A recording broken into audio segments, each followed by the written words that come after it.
saya Intan Ayu Lestari dari kelas 11 IPS 1. Saya akan menjelaskan persepsi.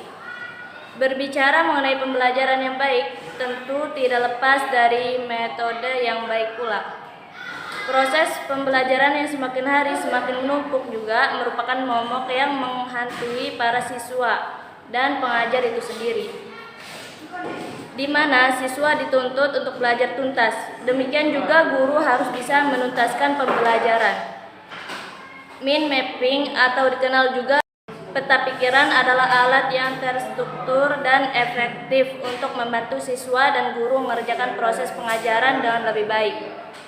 Karena mind mapping menstimulasi otak kiri dan otak kanan secara sinergis. Saya Lia Amelia dari kelas 11 IPS 1. Uraian materi, apa itu mind mapping? Mind mapping pertama kali dikembangkan oleh Tony Buzan, seorang psikolog dari Inggris. Beliau adalah penemu mind map, peta pemikiran. Ketua Yayasan Otak, pendiri Klub Pasar, Brain Trust, dan pencipta konsep mental mind map. Diaplikasikan di bidang pendidikan seperti teknik sekolah, artikel, serta menghadapi ujian. Mind mapping dapat diartikan sebagai proses memetakan pikiran untuk menghubungkan konsep-konsep permasalahan tertentu dari cabang-cabang sel saraf, membentuk korelasi konsep menuju pada suatu pemahaman dan hasilnya dituangkan langsung.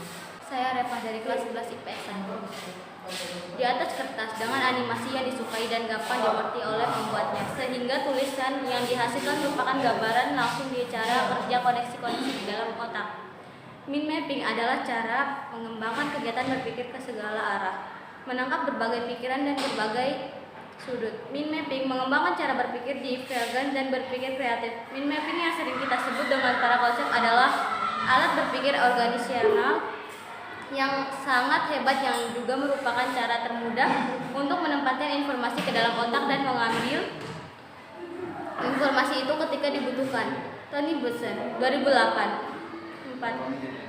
Menurut Tony Buzan, mind mapping dapat membantu kita untuk banyak hal seperti merencanakan berkomunikasi, menjadi lebih kreatif, menyelesaikan masalah, memusatkan perhatian, menyusun dan menjelaskan pikiran-pikiran, mengingat dengan baik, belajar lebih cepat dan efisien, serta melatih gambar keseluruhan.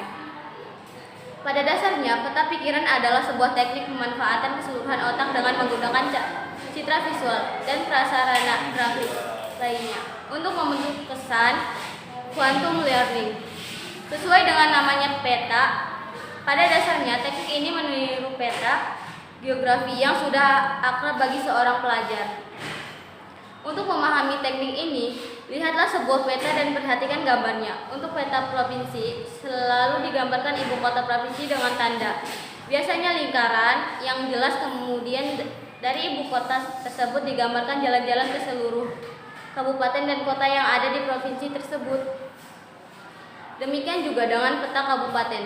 Dari ibu kota kabupaten akan muncul garis-garis yang merupakan jalan menuju ke kecamatan-kecamatan yang satu ada di wilayahnya.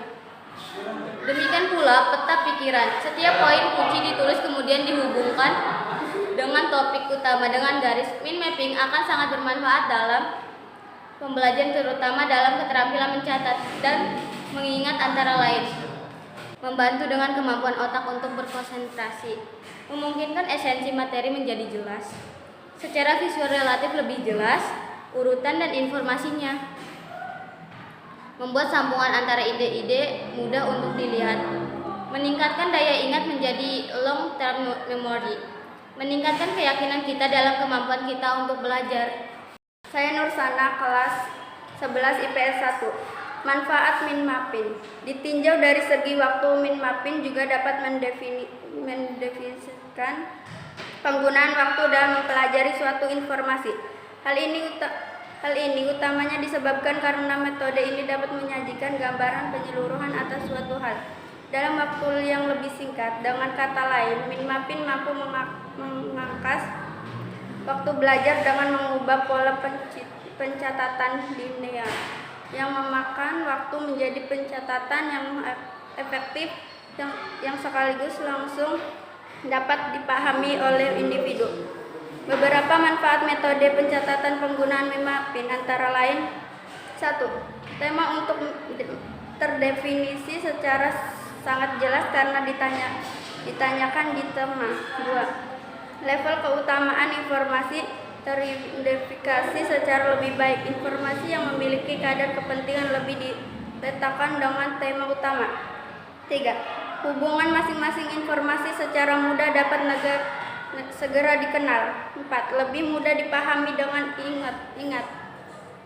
5. Informasi baru setelahnya yang dapat segera digabungkan tanpa merusak keseluruhan struktur Mimapin sehingga mempermudah proses pengingatan.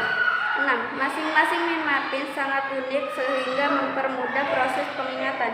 7. Mempercepat proses pencatatan karena hanya menggunakan kata kunci. Saya Tommy dari kelas 11 IPS 1. Minmap dapat digunakan untuk membantu siswa dalam memahami, mengorganisasikan dan memvisualisasikan materi dan aktivitas belajarnya secara kreatif dan atraktif. Siswa dapat memetakan apa yang didiskusikan bersama teman-temannya. Siswa dapat memetakan tentang proses dan hasil observasi yang dilakukannya. Siswa dapat memetakan tentang apa yang dibaca. Siswa dapat memetakan tentang apa yang didengarkannya. Siswa dapat memetakan tentang apa yang harus dipresentasikan di kelas, dan siswa dapat memetakan aneka aktivitas belajar lainnya, baik yang berkenaan dengan perencanaan, pelaksanaan, maupun hasil belajarnya. Assalamualaikum warahmatullahi wabarakatuh. Nama saya Rijek dari kelas 11 IPS 1. Kelemahan mencatat secara tradisional. Saat mencatat kita menyusun secara berurutan apa yang disampaikan oleh si pembicara. Kita akan merasa bingung untuk melihat kaitan-kaitan antar gagasan. B. Informasi yang disampaikan pembicara untuk menjelaskan poin sebelumnya. Setelah kita melakukan pengurutan, catatan tidak dapat langsung ditempatkan pada poin tersebut. Seringkali terjadi pemisahan antar poin yang sudah ditulis dengan penjelasan yang disampaikan terakhir dari pembicara.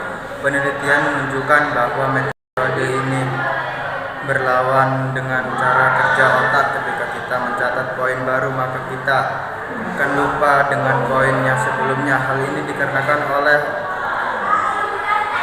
otak kita digunakan untuk mengungkap pesan dari yang kita tulis sehingga sulit untuk mengingat kembali. Kami Sahal dari kelas 11 IPS 1. Cara menyusun mind mapping. Berikut cara menyusun mind mapping diantaranya: 1. Di tengah kertas, buatlah lingkungan. Buatlah lingkaran dari gagasan utama. 2. Tambahkan cabang dari pusatnya untuk tiba-tiba poin kunci. Gunakan pulpen warna-warni. 3. Tuliskan kata kunci pada tiap-tiap cabang. Kembangkan untuk menambahkan detail.